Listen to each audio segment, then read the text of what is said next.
Selamat pagi saudara-saudara, sebelum kita memulai membaca Alkitab, mari kita berdoa. Terima kasih Bapa, kami bersyukur pagi ini bisa bangun dengan tubuh yang sehat tanpa kurang apapun. Sebelum kami melakukan aktivitas hari ini, kami rindu untuk membaca Alkitab Tuhan, untuk melandasi hidup kami dengan kebenaran-Mu. Oleh sebab itu kami semakin hari semakin berkenan di hadapan-Mu Tuhan. Urapilah setiap kami Tuhan, di dalam nama Tuhan Yesus. Haleluya. Amin. Amin. Bezaleel dan Aholiab ditunjuk. Berfirmanlah Tuhan kepada Musa, lihat, telah kutunjuk Bezaleel bin Uri bin Hur dari suku Yehuda, dan telah kupenuhi dia dengan roh Allah, dengan keahlian dan pengertian dan pengetahuan dalam segala macam pekerjaan, untuk membuat berbagai rancangan supaya dikerjakan dari emas, perak, dan tembaga, untuk mengasah batu permata supaya ditata, untuk mengukir kayu, dan untuk bekerja dalam segala macam pekerjaan. Juga aku telah menetapkan di sampingnya Aholiab bin Ahisamak dari suku Dan. Dalam hati setiap orang ahli telah kuberikan keahlian, haruslah mereka membuat segala apa yang telah kuperintahkan kepadamu. Kemah pertemuan, tabut untuk hukum, tutup pendamaian yang terletak di atasnya, dan segala perabotan kemah itu, yakni meja dengan perkakasnya, kandil dari emas murni dengan segala perkakasnya, mezbah pembakaran ukupan, mezbah korban bakaran dengan segala perkakasnya, bejana pembasuhan dengan alasnya, pakaian jabatan, baik pakaian kudus kepunyaan Imam Harun maupun pakaian anak-anaknya untuk memegang jabatan imam, minyak, urapan, dan ukupan dari wangi-wangian untuk tempat kudus, tepat seperti yang telah kuperintahkan kepadamu. Haruslah mereka membuat semuanya.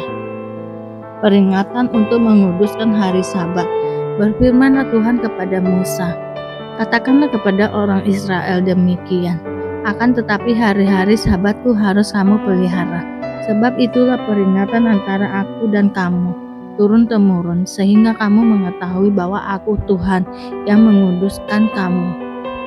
Haruslah kamu pelihara hari Sabat, sebab itulah kudus bagimu. Siapa yang melanggar kekudusan hari Sabat itu, pastilah ia dihukum mati. Sebab setiap orang yang melakukan pekerjaan pada hari itu, orang itu harus dilenyapkan dari antara bangsanya. 6 hari lamanya boleh dilakukan pekerjaan, tetapi pada hari yang ketujuh haruslah ada Sabat, hari perhentian penuh, hari kudus bagi Tuhan.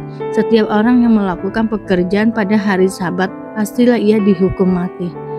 Maka haruslah orang Israel memelihara hari Sabat dengan merayakan Sabat turun-temurun menjadi perjanjian kekal antara aku dan orang Israel. Maka inilah suatu peringatan untuk selama-lamanya. Sebab 6 hari lamanya Tuhan menjadikan langit dan bumi, dan pada hari yang ketujuh ia berhenti bekerja untuk beristirahat. Musa menerima kedua loh hukum, dan Tuhan memberikan kepada Musa setelah ia selesai berbicara dengan dia di Gunung Sinai. Kedua loh hukum Allah, loh batu yang ditulis oleh jari Allah, anak lembu emas.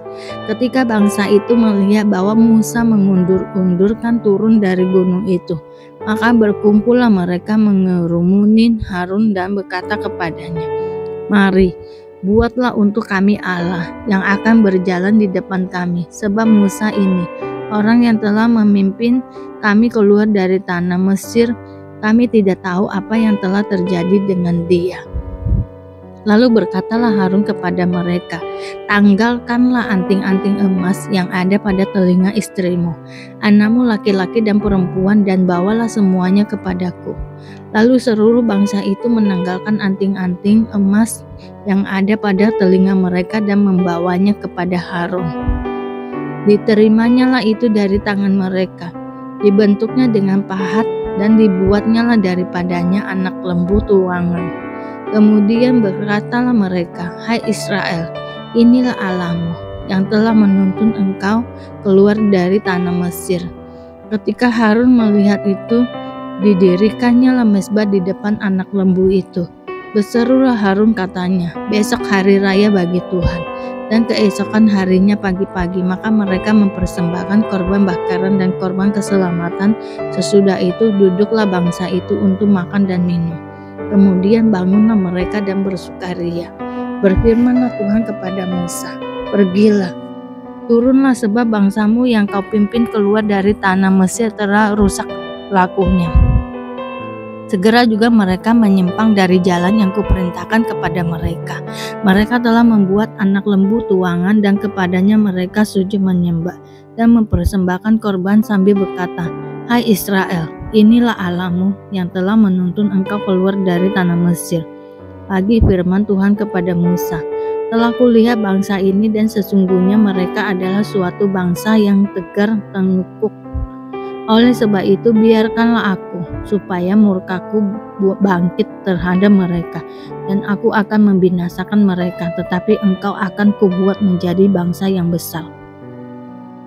Lalu Musa mencoba melunakkan hati Tuhan Allahnya dengan berkata, mengapakah Tuhan murkamu bangkit terhadap umatmu, yang telah kau bawa keluar dari tanah Mesir dengan kekuatan yang besar dan dengan tangan yang kuat?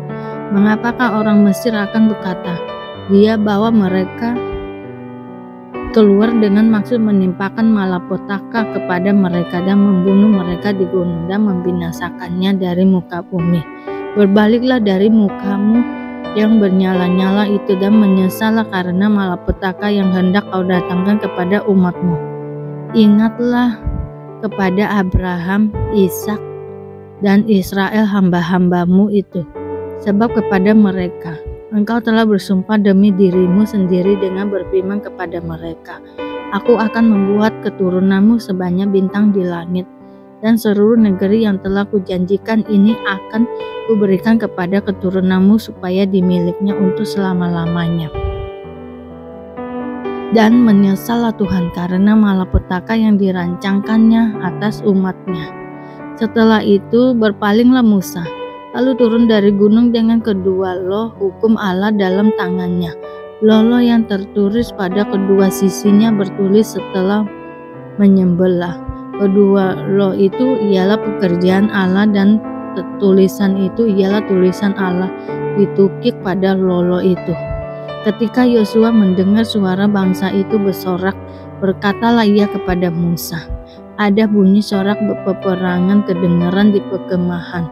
Tetapi jawab Musa, bukan bunyi nyanyian kemenangan, bukan bunyi nyanyian kekalahan, bunyi orang menyanyi berbalas-balasan itulah yang kudengar. Dan ketika ia dekat ke perkemahan itu dan melihat anak lembu dan melihat orang menari-nari, maka bangkitlah amarah Musa, dilemparkannya lah kedua loh itu dari tangannya dan dipecahkannya pada kaki gunung itu.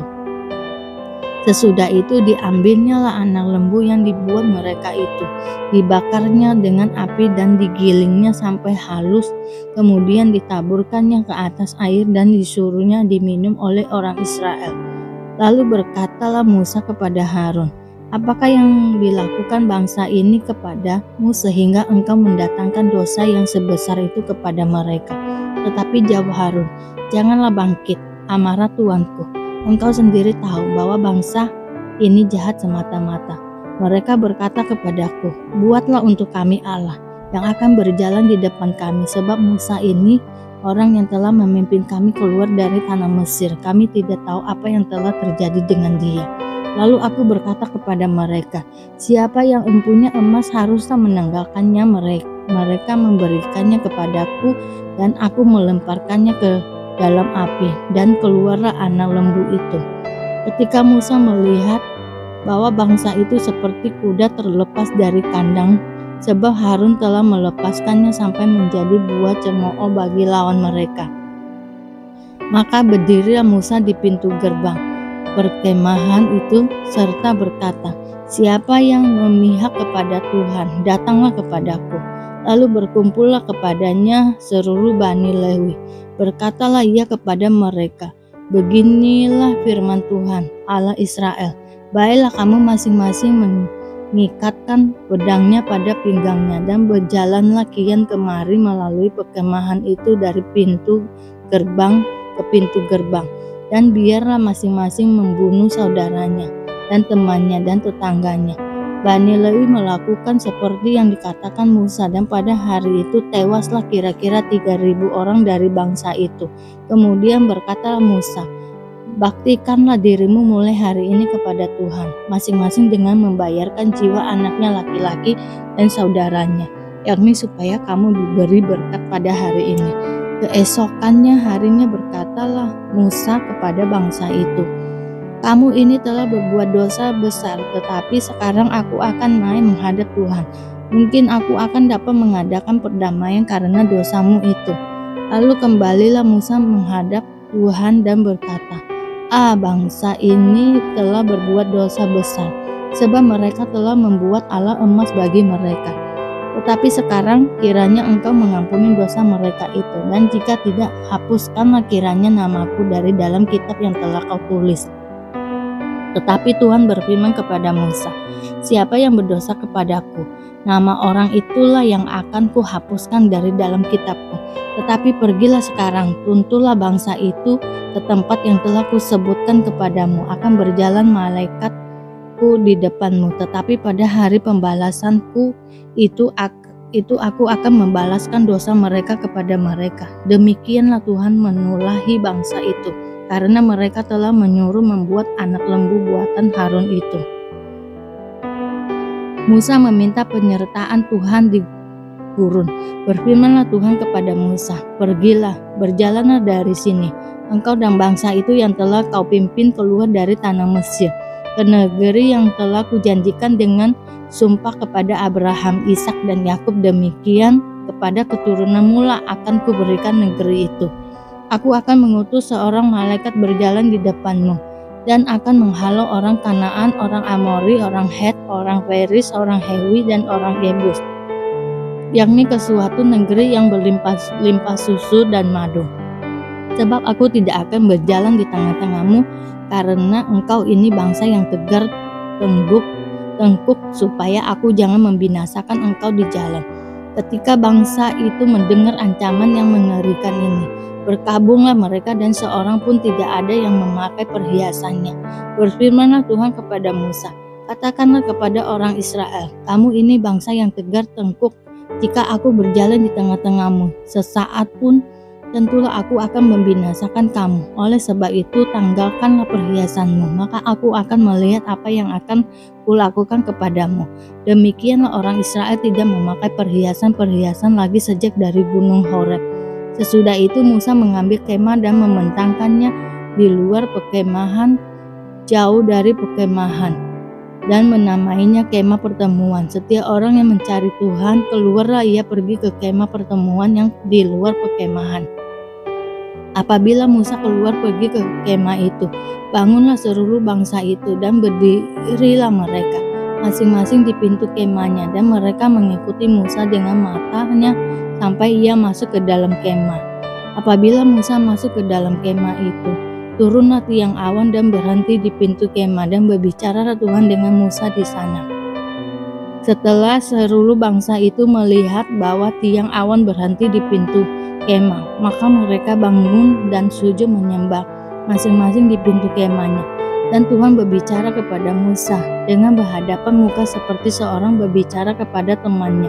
Kemudian kembalilah ia ke perkemahan, tetapi abdinya Yosua bin Nun, seorang yang masih muda, tidaklah meninggalkan kemah itu. Lalu berkatalah Musa kepada Tuhan, memang engkau berfirman kepadaku, suruhlah bangsa ini berangkat, tetapi engkau tidak memberitahukan kepadaku siapa yang akan kau utus bersama-sama dengan aku. Namun demikian, engkau berfirman, aku mengenal namamu, dan juga engkau mendapat kasih karunia di hadapanku.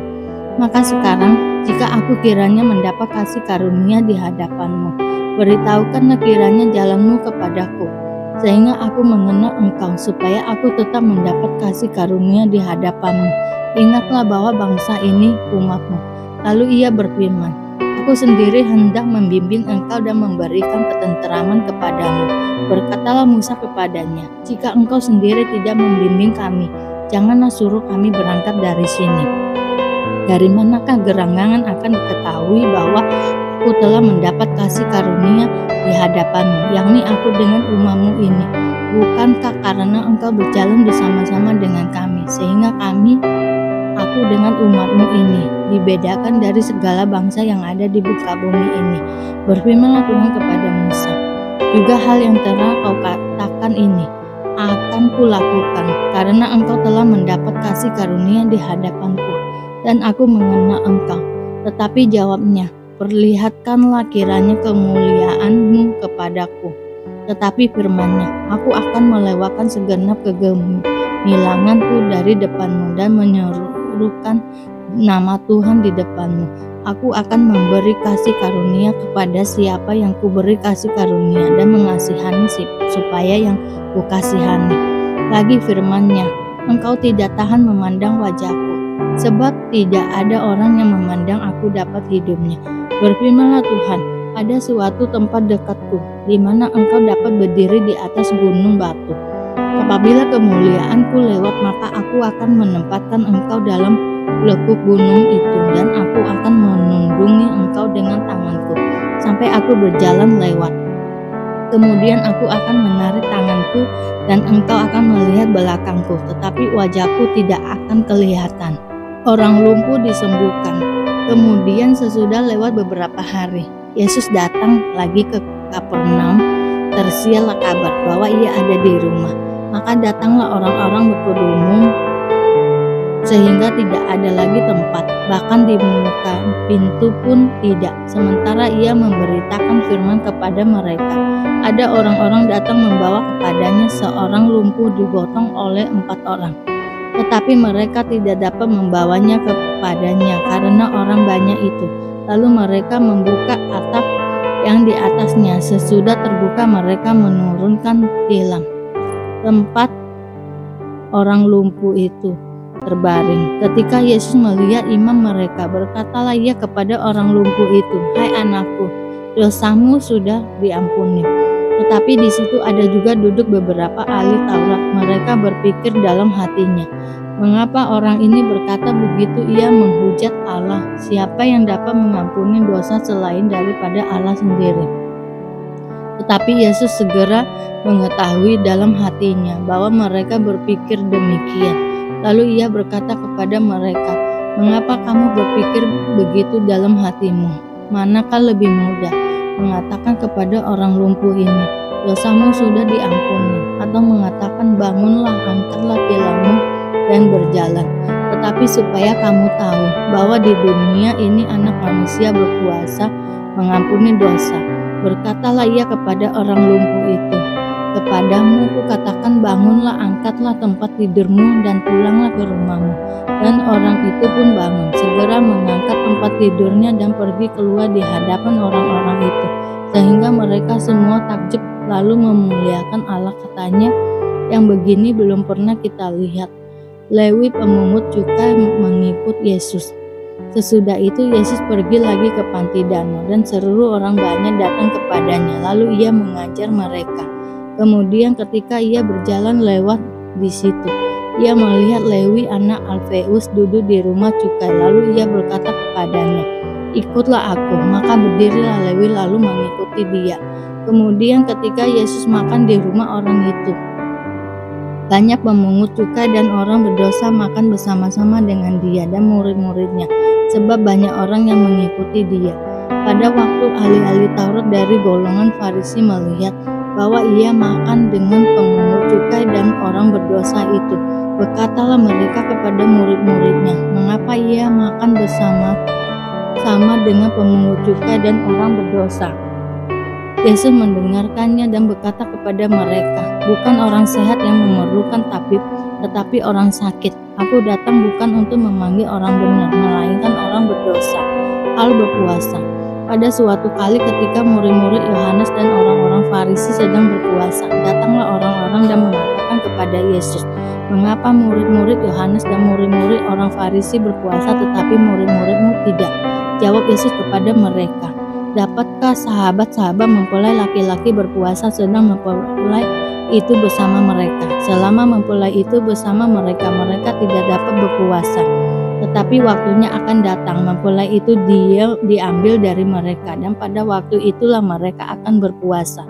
Tidak seorang pun menambalkan secarik kain yang belum susut pada baju yang tua, karena jika demikian kain penambal itu akan mencabiknya, yang baru mencabik yang tua, lalu makin besarlah koyaknya. Demikian juga tidak seorang pun mengisikan anggur yang baru ke dalam kantong kulit yang tua, karena jika demikian anggur itu akan memoyakan kantong itu, sehingga anggur itu dan kantongnya dua-duanya terbuang. Tetapi anggur yang baru hendaknya disimpan dalam kantong yang baru pula. Murid-murid memetik gandum pada hari Sabat. Pada suatu kali pada hari Sabat, Yesus berjalan di ladang gandum, dan sementara berjalan murid-muridnya memetik bulir gandum. Maka kata orang-orang Farisi kepadanya, "Lihat, mengapa mereka berbuat sesuatu yang tidak diperbolehkan pada hari Sabat?" Jawabnya kepada mereka, "Belum pernahkah kamu baca apa yang dilakukan Daud ketika ia dan mereka yang mengikutinya kekurangan dan kelaparan? Bagaimana ia masuk ke dalam rumah Allah waktu Abiatar menjabat sebagai imam besar, lalu makan roti sajian itu yang tidak boleh dimakan kecuali orang imam-imam, dan memberinya juga kepada pengikut-pengikutnya." Lalu kata Yesus kepada mereka, "Hari Sabat diadakan untuk manusia, dan bukan manusia untuk hari Sabat. Jadi Anak Manusia adalah juga Tuhan atas hari Sabat." Terima kasih Tuhan Yesus atas berkat-Mu hari ini, sehingga kami dapat membaca Alkitab-Mu Tuhan. Mari kita doa. Bapa kami yang di surga, dikuduskanlah nama-Mu, datanglah kerajaan-Mu, jadilah kehendak-Mu di bumi seperti di surga. Berikanlah kami pada hari ini makanan kami yang secukupnya, dan ampunilah kami akan kesalahan kami, seperti kami juga mengampuni orang yang bersalah kepada kami. Dan janganlah membawa kami ke dalam pencobaan, tetapi lepaskanlah kami daripada yang jahat, karena Engkau-lah yang mempunyai kerajaan dan kuasa dan kemuliaan sampai selama-lamanya.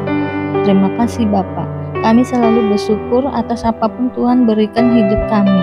Engkau tidak pernah meninggalkan kami ya Bapa. Hidup kami akan senantiasa berkecukupan di dalam-Mu. Di dalam nama Tuhan Yesus kami berdoa dan mengucap syukur. Amin, amin, amin. Tuhan Yesus memberkati.